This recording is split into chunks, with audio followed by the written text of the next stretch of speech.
If you borrow 5 apples today, why might you have to return 6 tomorrow?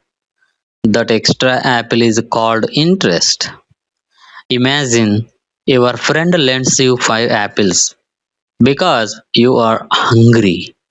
They say you can return them tomorrow, but give me one extra apple for lending them. So tomorrow you return 6 apples. That extra apple is called interest. That extra apple is called interest.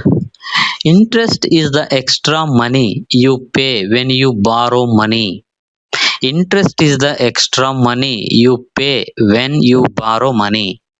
Banks charge interest on things like loans and credit cards. But here is the cool part. If you save money in a bank, the bank may also pay you interest.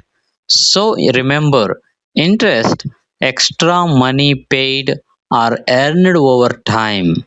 Thank you.